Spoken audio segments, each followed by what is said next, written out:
Any tips for new mothers who are dealing with hair thinning? See, any new mothers, so when a female is pregnant, they are in a protective mechanism to protect the baby inside. So the hormones are in that way. Once they deliver, the hormones which are protecting you changes to completely. There's a loss of estrogen and everything. That causes immediately after 2-3 months postpartum, you see a lot of hair fall happening.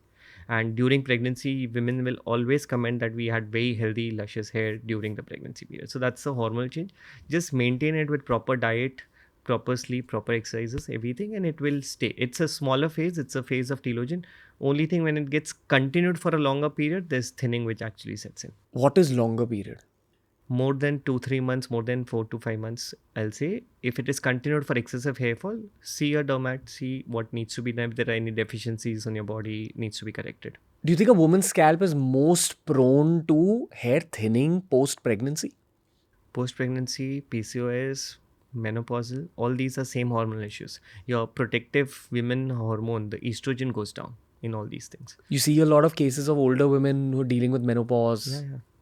So then what do you have to do in that case? We have to see if what is the way we can help in sustaining the hair for a longer period and maintain the thickness and the quality of the hair, depending on the, so all other additional factors like diet, protein, nutrition, everything needs to be measured properly. Then there are other non-surgical therapies also available which helps in sustaining the hair follicle in a better way, like PRPs, QR678, exosomes. All these therapies are available, designed specifically for individual patients. Okay. PRP is place. PRP is basically platelet-rich plasma. It's your own blood. We take your blood, separate the highly concentrated platelets, which has good growth factors, which gives more sustainability to the hair, to the internal damage happening. Okay. And you inject it back in. Inject on the scalp back. Painful? Not really. Easy? Yeah, 30 seconds to a minute. Okay. That's it. And this is a scientifically proved technique. Yes, And yes. It gives a good quantity of growth factors, such as multiple other therapies, which are the exosomes, which are recently, these are nanovesicles which reactivate your dormant follicles. All these theories are there, but used in a customized, tailored approach to an individual patient is what is required. Everything cannot be given to everyone. Every treatment will not work with everyone. little whack question for you, okay? The one thing I know for sure is that the world is becoming more and more bald. Okay, now I don't know whether this is because of genetics or lifestyle or whatever.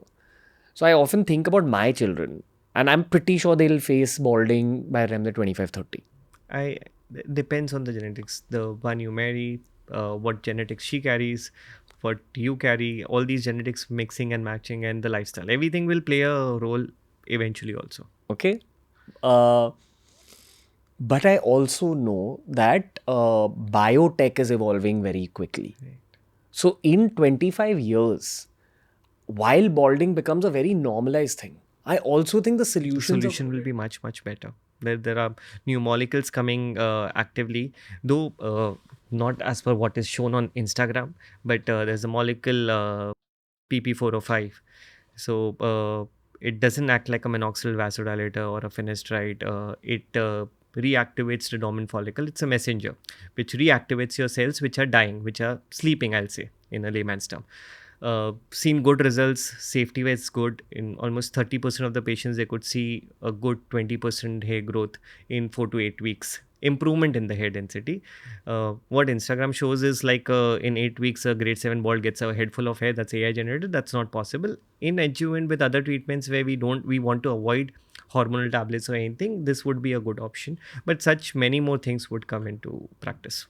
the deal with new technologies when it comes to biotech, I believe, is that they need to be studied a lot for their safety and long-term side Long term. effects. Yeah, so any new technology or any new medicine which is coming, it goes through multiple phases of trials, right, from the mice or rabbit to something, and then it goes through human trials, volunteer human trials, observing them for a longer period. It's not immediate side effect. It can be a 4-year, 5-year, 10-year down the side effects also. So we have to observe that, and then it comes into practice. So when you go for hair biotech conferences, this is the kind of technology spoken about? There are certain topics, and then there is small evolution happening on day-to-day basis. Okay. So in 2025, the most common and effective one is hair transplants.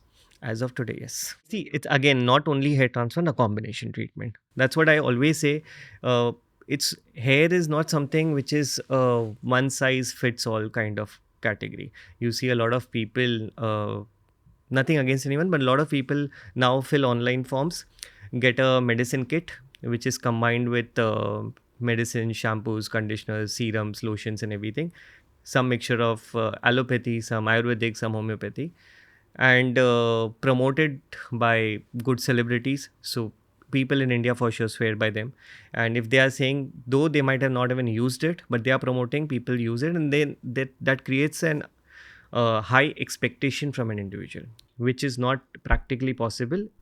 I'll suggest go and evaluate with a doctor, understand, because every body, every biology is different. We have to customize tailored approach. What is the deficiency? Unless you examine a scalp, unless you see the hair, unless you check the strength of the hair follicle, what is the lifestyle analysis, everything is not evaluated. One form for everyone wouldn't work. जहाँ पैसे वहाँ scam. Possible. Not a scam, but it's an aggressive. See, internationally, I've been told that a lot of hospitals outside India also do a lot of things where doctors meet just for a few seconds, where you are already pre-evaluated, pre-diagnosed with it.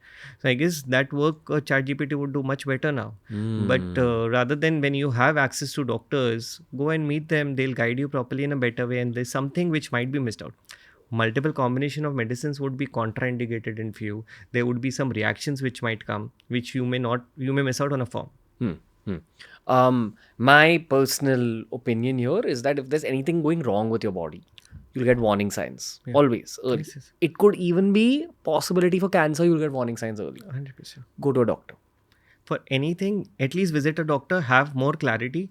People reading on Google, people reading on ChatGPT, it creates a more hypochondriac nature, I'll say. People start fearing about those symptoms without having them.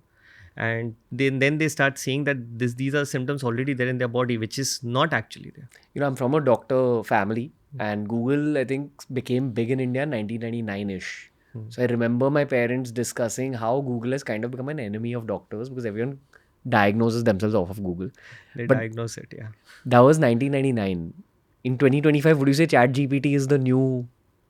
ChatGPT and Google or all of these AI platforms, they diagnose, they decide their treatment, they know their side effects, they just come for an approval. And mostly though they don't even know. There are medical dangers of taking medical advice from ChatGPT. 100%. And they as a disclaimer, they would also mention that. I'm sure they must be mentioning it. Please visit a doctor. ChatGPT says that. Yeah, 100%. They will mention it. They have to. Because examination is one very important part in any medical condition. Moving on. Okay, doc. This is one of the biggest Gen Z hair trends. Silk pillowcases. Works well.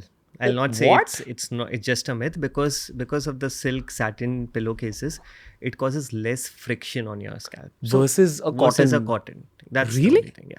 Because it causes more friction. This will not cause friction. That's the reason people also used to suggest tying loose braids while sleeping will avoid the tanging, the pulling of the hair follicles, the breakage of the follicles. So yeah, this works in a way.